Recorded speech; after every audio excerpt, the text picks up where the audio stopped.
Hola, ¿qué tal? Vamos a hacer un resumen de los tipos de energía que ya habíamos trabajado en otro video. Primero, la energía potencial gravitacional o EPG. Recuerda que esa energía se observa en los cuerpos que están en reposo y a cierta altura. Reposo, recuerda, significa que no existe movimiento. Tenemos aquí entonces que tomar en cuenta que todas las cosas que estén en reposo van a tener EPG. Tenemos un helicóptero aquí en este ejemplo. Ese helicóptero, aunque está volando, ¿sí? Bueno, aquí sus hélices se ven detenidas, pero tiene que estar volando para mantenerse en el aire. Nada más que en la fotografía se ve como si estuvieran detenidas, pero aunque esté volando, este helicóptero no se está moviendo en ninguna dirección. Se encuentra en reposo, por lo tanto, este objeto que está aquí, que está remolcando, que está en el aire a cierta altura, también está en reposo, ¿de acuerdo? Entonces recuerda, la EPG o energía potencial gravitacional la tienen los objetos que están en reposo y a cierta altura. Bien. Segundo ejemplo, tenemos aquí una hoja. Esa hoja también se encuentra en una mano. La mano está a cierta altura. Está en reposo, por lo tanto esa hoja tiene energía potencial gravitacional. En el momento en que esa mano suelte esta hoja, cambiará su energía, seguramente a energía cinética, porque se va a comenzar a mover hacia abajo, o si el aire se la lleva hacia algún otro lado, pues también se convertirá en energía cinética. Pero en este momento aquí, al estar en reposo, tiene energía potencial gravitacional también, ¿de acuerdo? Y por último, de esta energía tienes que recordar que todas las cosas que existen sobre la Tierra, siempre y cuando se encuentren a cierta altura, ¿sí? Todo lo que esté sobre la Tierra, sin importar dónde, pero siempre y cuando se encuentre a cierta altura, va a tener energía potencial gravitacional. Bien, ahora, segundo tipo de energía que vamos a recordar es la energía cinética. La energía cinética se observa en todas las cosas que están en movimiento, acuérdate de eso. Tenemos aquí agua en movimiento que se está desplazando en esta dirección, ¿sí? El agua viene de esta dirección, se va hacia allá.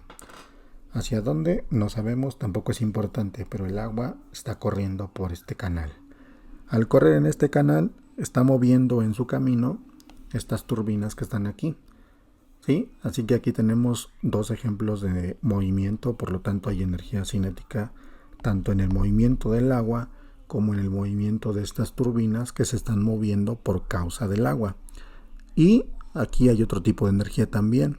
Al haber movimiento de estas turbinas, se está aprovechando el agua para convertir esa energía cinética en energía hidráulica, que a su vez después podría convertirse en energía eléctrica, pero aquí no son importantes, no para mencionarse, solamente para saber que existen, pero no son importantes porque no las estamos trabajando, ni la energía hidráulica ni la energía eléctrica, pero sí es importante que nos demos cuenta que el movimiento de la energía cinética del agua puede producir aquí energía hidráulica y energía eléctrica. Pero en este caso la que importa es la energía cinética, energía del movimiento. La tercera energía que tenemos que recordar aquí es la energía mecánica. Si tú recuerdas, la energía mecánica es la suma de la energía potencial gravitacional más la energía cinética. La suma de estas dos te da como resultado la energía mecánica, ¿de acuerdo? Tenemos aquí un molino de viento. En este molino de viento hay presentes tanto la energía potencial como la energía cinética. ¿Dónde está la energía potencial aquí en este molino de viento? Si tú te fijas, las aspas o hélices de este molino de viento se encuentran a cierta altura con respecto del suelo y en este momento están en reposo, o sea, no se están moviendo. Quiere decir entonces que estas aspas en este momento tienen energía potencial gravitacional, ¿de acuerdo? Se encuentran, cumplen las dos condiciones. Es un cuerpo que está en reposo, o sea, no se mueve y se encuentra a cierta altura. ¿Y cuándo va a tener energía cinética? En el momento en que el viento, el aire, haga mover esas aspas, esas hélices y comiencen a girar. Y entonces el mecanismo que está dentro de ese cuarto será capaz de moler lo que sea que muelan en este molino. Por eso se llama molino, ¿no? ¿De acuerdo? Y en ese momento, en el momento en que estas hélices o aspas se muevan, aquí se convertirá esta EPG en energía cinética, energía del movimiento, ¿de acuerdo? Y entonces aquí tenemos presentes las dos energías, EPG más S o energía potencial gravitacional más energía cinética, nos da como resultado la energía mecánica que también ya habíamos trabajado. Ahora, en esta ocasión vamos a introducir un nuevo tema, que es el calor. Cuando hablamos del calor, tú te imaginas muchas cosas. En este caso, en este ejemplo, estamos viendo aquí un incendio en un bosque, que seguramente algún inconsciente tiró una colilla de cigarro sin apagar, o dejaron una fogata igual a la cual no apagaron. Por eso es importante que cuando vayan al bosque, si algún día lo haces tú, no dejes fuego de ningún tipo, porque los bosques se pueden incendiar. Y a lo mejor dices, bueno, ¿y a mí qué me importa? ¿No? Pero pues importa, porque acuérdate que los bosques, los árboles, son los causantes de que al existir ciertas transformaciones bioquímicas se libere oxígeno que los seres humanos usamos y los animales también. Así que por eso es importante tener muchos árboles para tener oxígeno, ¿de acuerdo? Así que por favor tengan cuidado cuando vayan a acampar. Pero bueno, regresando al ejemplo del calor, aquí podemos observar grandes cantidades de fuego que están arrasando grandes cantidades de bosque, ¿de acuerdo? Ahí se percibe el calor. Si tú estuvieras por ahí cerca, sentirías como el aire se está calentando muy, muy cerca de ti y sería muy peligroso además.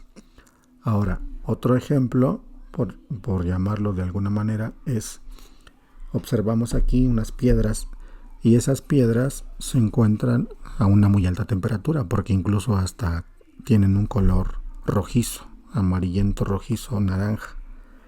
Al tener ese color rojizo, amarillo, naranja, quiere decir que han alcanzado una temperatura muy elevada, ¿de acuerdo?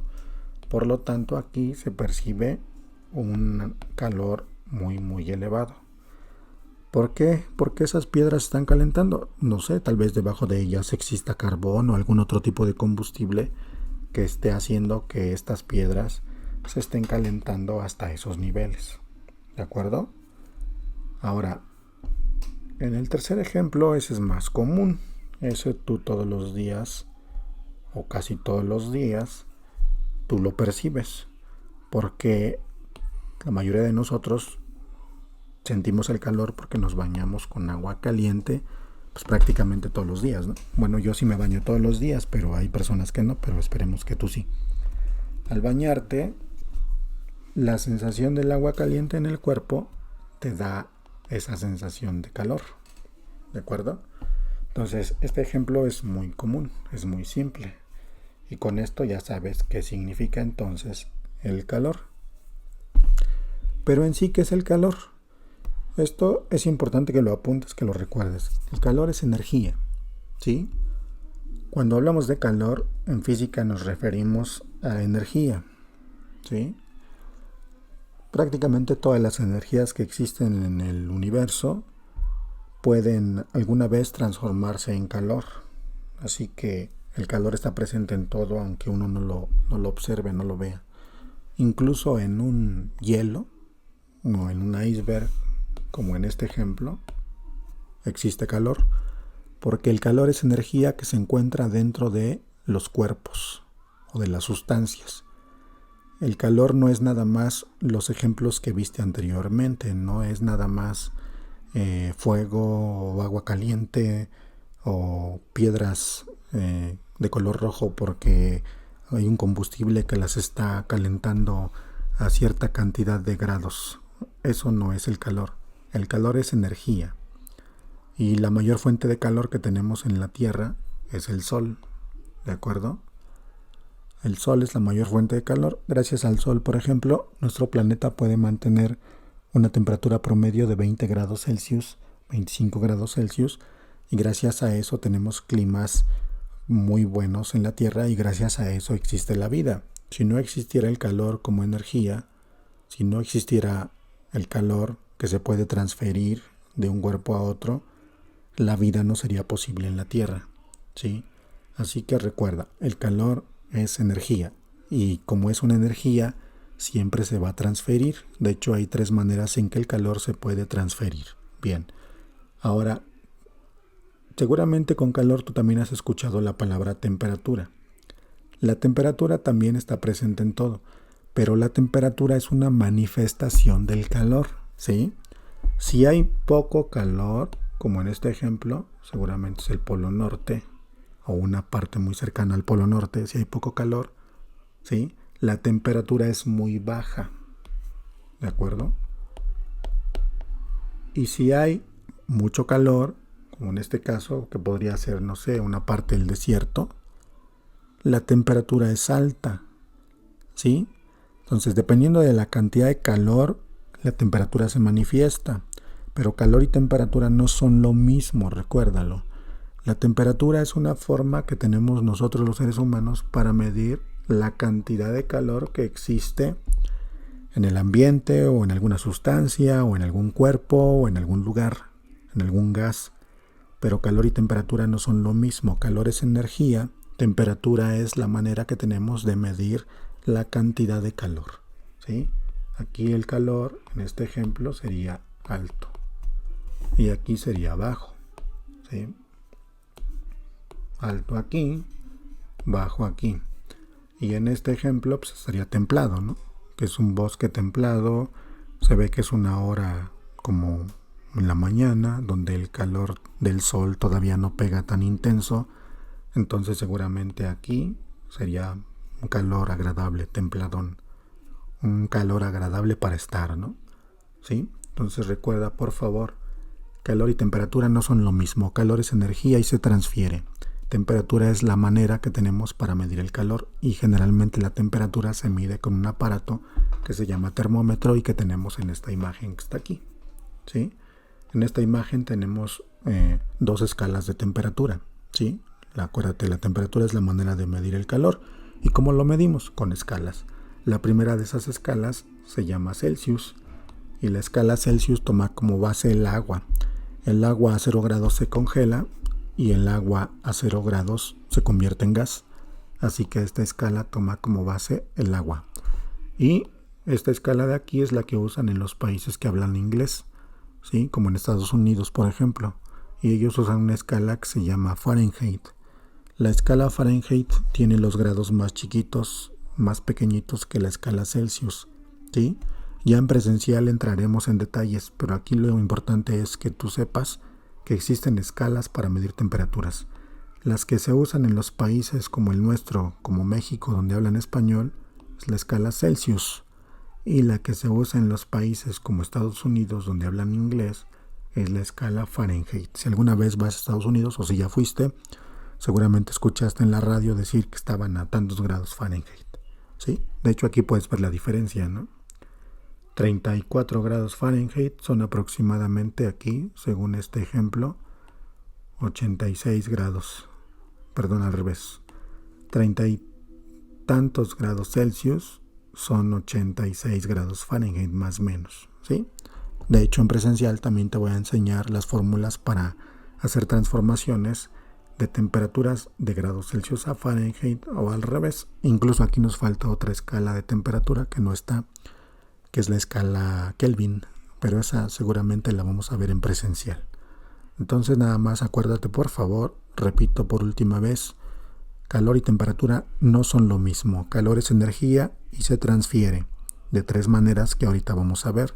Y la temperatura es una forma que tenemos nosotros para medir la cantidad de calor que existe en un cuerpo, en una sustancia, en un ambiente, en un lugar. Y para medir la temperatura usamos termómetros, ¿de acuerdo? Bien, continuamos entonces. Profundizando aquí, tenemos un ejemplo. El calor se observa en este caso en este aparato que está prendiendo una flama. Y si te fijas, la flama que está más cerca del combustible es azul. Después es como blanca, amarillenta y se va convirtiendo en naranja. Ya en las puntas ya es naranja.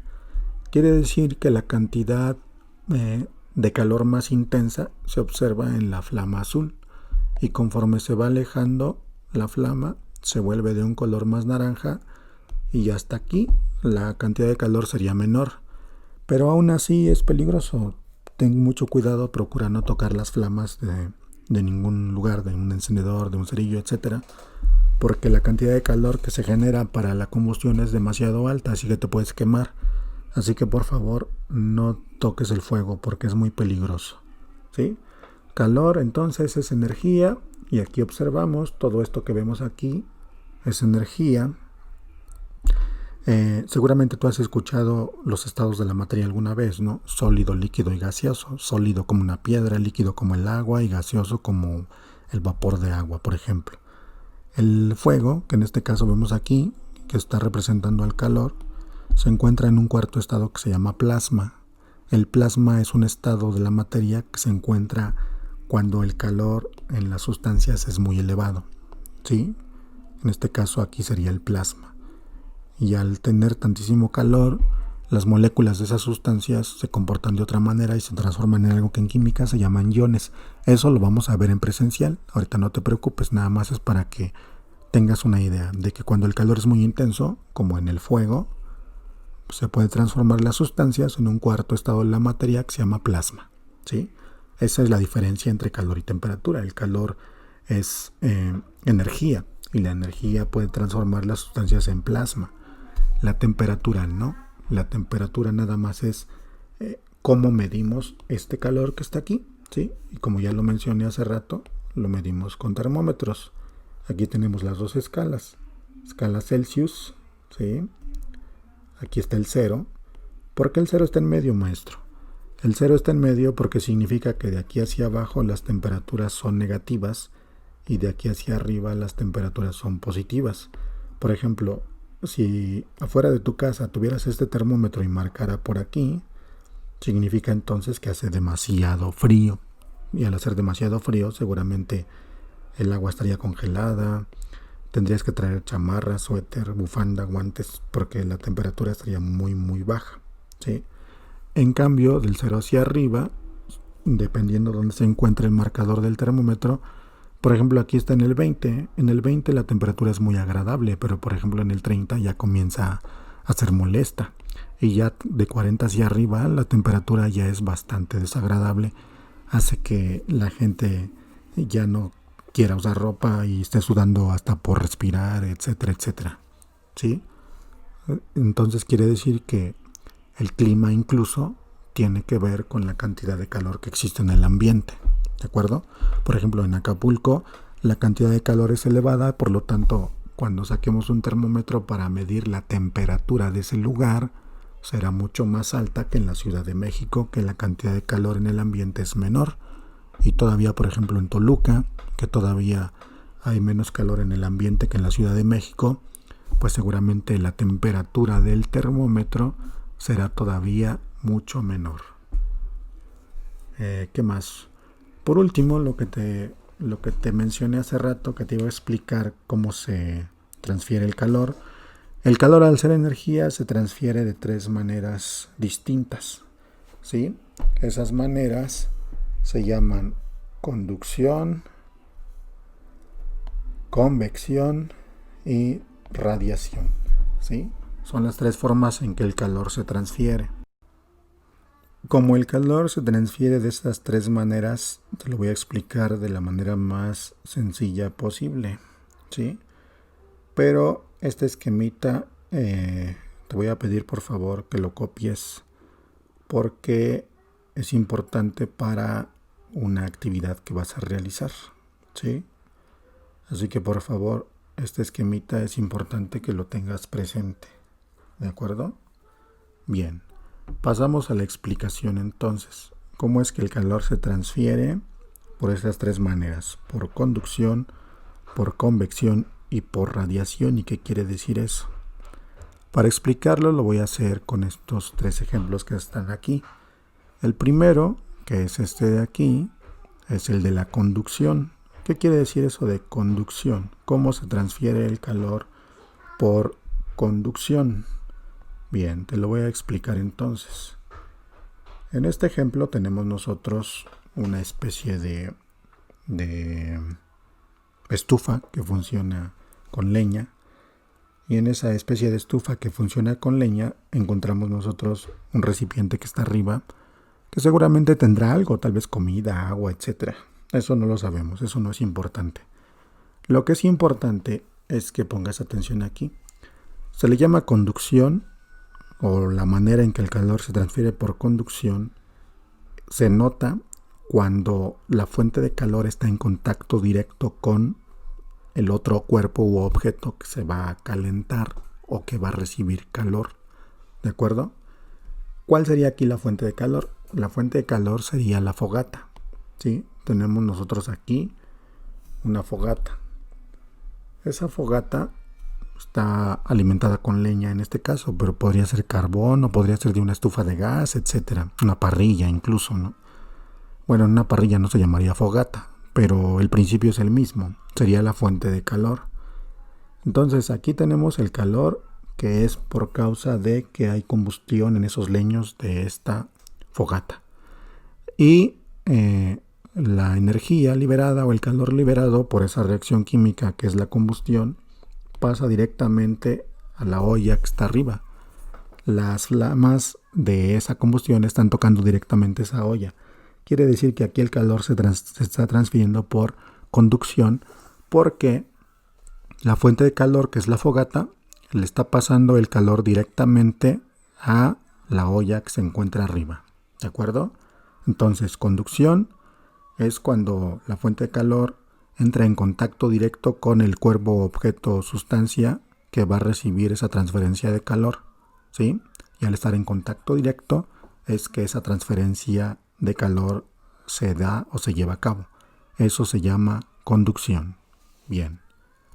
Ahora, el que sigue, que sería la convección, sería el ejemplo que está aquí. ¿Qué sería la convección? Si tú te fijas, aquí tenemos un recipiente que se encuentra encima de una estufa, ¿sí? Y arriba de ese recipiente se está cocinando, se está cociendo, se está calentando un elote, ¿sí? Podría ser cualquier otro alimento, podría ser sopa, enguisado, etc. Aquí lo vamos a representar con un elote. Ese recipiente, que es una sartén, se encuentra arriba de una estufa que tiene una flama, o puede ser una estufa magnética. Y las estufas magnéticas, como su nombre lo dice, funcionan con electricidad y con inducción magnética. Eso lo vas a ver en física después, pero en palabras simples podría decirse que solo funcionan con recipientes que son atraídos por los imanes, y al estar en contacto con esa parrilla, ese recipiente se calienta, ¿de acuerdo? Pero aquí vamos a imaginarnos que esta es una estufa común y corriente con flama. Encima de ella está una sartén, y encima de esa sartén está un elote que tiene un poquito de agua para que se pueda cocinar, ¿sí? Si tú te fijas aquí, lo que queremos cocinar es el elote. Entonces necesitamos darle calor a ese elote para que pueda subir su temperatura y comenzar a cocinarse. Podríamos poner el elote directamente en la flama. Si hiciéramos eso, si pusiéramos el elote en la flama, entonces sería el primer método, el de la conducción, porque el calor de la flama pasaría directamente al elote. Pero como no lo hicimos así, como pusimos una sartén en medio y además tiene agua, entonces en ese caso es el segundo método, que se llama convección. La convección no es otra cosa que exista un fluido. Los fluidos pueden ser gases o líquidos. En este caso el fluido que existe sería el agua que se encuentra en la sartén donde está ese elote cocinándose. Y en la convección, al existir ese fluido, significa que el calor de la fuente, que sería la estufa o la flama, va a pasar a la sartén, y después ese calor de la sartén va a pasar al líquido, que sería el agua. Y una vez que esa agua se caliente y comience a hervir, ese elote se va a comenzar a cocinar, ¿de acuerdo? Entonces repito, la convección necesita o tiene que existir un fluido para que esa transferencia de calor se dé, ¿sí? Y ese fluido puede ser un gas, como el aire, o puede ser un líquido como el agua de este elote. Entonces, por favor, recuerda, convección es cuando la transferencia de calor pasa de la fuente a un fluido y del fluido a lo que queremos calentar, ¿sí? A lo que queremos pasarle ese calor, transferirle ese calor, que en este caso sería el elote, ¿sí? La fuente de calor, que es la flama de la estufa, pasa el agua y después ese calor se transfiere al elote. Y el agua es un fluido, por lo tanto aquí se ve la convección. De hecho, el clima también funciona así. El clima son corrientes de convección generadas en los océanos y en la atmósfera. Los océanos es agua y la atmósfera son gases. Así que ahí están los dos fluidos que hacen posible que el clima exista. Y gracias a eso es que existen tantos climas en la Tierra. Por ejemplo, el clima del desierto, el clima templado de los bosques, etcétera, etcétera. ¿Sí? Entonces, convección sería este ejemplo. Y por último, el tercero sería la radiación. La tercera manera en que el calor se transfiere es radiación. Si tú te fijas, yo te puse ahí un ejemplo de algo que parece ser el Sol, porque de hecho sí lo es una representación del Sol, ¿sí? Nosotros tenemos aquí nuestro astro que nos da calor en la Tierra y gracias a él puede existir la vida. El Sol. La radiación se da, o para que exista la radiación, el método de transferencia de calor por radiación, no necesita existir ningún medio material entre la fuente de calor y lo que lo va a recibir. ¿Cómo que ningún medio material, profe? A ver, no lo entiendo. En el primer método, que se llama conducción, el medio material era que hay contacto directo entre dos objetos, ¿sí? O entre dos cosas, o entre dos sustancias. Por ejemplo, entre la flama de la fogata y el metal de la olla. Al haber contacto directo quiere decir que la materia de esas dos sustancias, de esas dos cosas, de esos dos cuerpos, entra en contacto y por lo tanto el calor se transfiere directamente, ¿sí? O por ejemplo, cuando tú tomas un bombón, lo pones en una varita y lo pones a calentar directamente en la fogata, ¿sí? El calor de la fogata, del fuego, pasa directamente al bombón y por eso se comienza a cocinar y después lo puedes disfrutar tú. Eso es la conducción. Ahí hay un medio material, ¿sí? Medios materiales están en contacto. El medio material del bombón y el medio material de el fuego, que sería el estado de plasma, ¿de acuerdo? Entonces están en contacto, por lo tanto es conducción. Ahí hay medio material. En el segundo, que es la convección, también hay medios materiales presentes. La sustancia del fuego pasa el calor a la sartén y el calor de la sartén pasa el agua, que sería el fluido, y después el calor del agua se pasa al elote, que también es materia. Todas esas cosas son medios materiales, o sea, es materia, cosas que podemos tocar, ¿de acuerdo? Pero en este tercer ejemplo, que es el de la radiación, no necesita haber un medio material para que el calor se transfiera, ¿sí? De hecho, aquí podríamos decir que el calor se transfiere por una especie de ondas, por llamarle de alguna manera. Por eso se llama radiación, ¿sí? De esa manera nos llega, de hecho, el calor del Sol a la Tierra. Si tú has leído un poco, has visto algún programa del espacio exterior, has escuchado, sabes que no existe materia en el espacio que existe entre el Sol y la Tierra. Y si no hay materia, entonces ¿cómo puede llegar a nosotros el calor solar? Pues lo hace por medio de radiación, ¿de acuerdo? Al existir esa radiación, al existir esa especie de ondas, el calor del Sol puede viajar hasta nosotros y gracias a eso es que nosotros y la Tierra pueden disfrutar de la vida. Si no existiera ese método de radiación, no podría existir la vida en la Tierra porque el calor del Sol jamás nos llegaría, aunque el Sol estuviera ahí, aunque el Sol o 1000 soles estuvieran en el lugar del Sol, el calor no podría llegar a nosotros y por lo tanto la vida no podría existir. Entonces, método de radiación se da cuando la transferencia de calor existe, aunque no haya un medio material para que el calor se transfiera, ¿sí? Tanto en la conducción como en la convección, que son las otras dos maneras en que el calor se transfiere, es necesario que exista un medio material. En cambio, en la radiación No es necesario que exista un medio material, como el calor del sol que llega a la Tierra. No hay ningún medio material, no hay aire, no hay agua, el sol no está en contacto directo con la Tierra y sin embargo el calor nos llega gracias a este método que se llama radiación. Bien, hasta ahí le dejamos.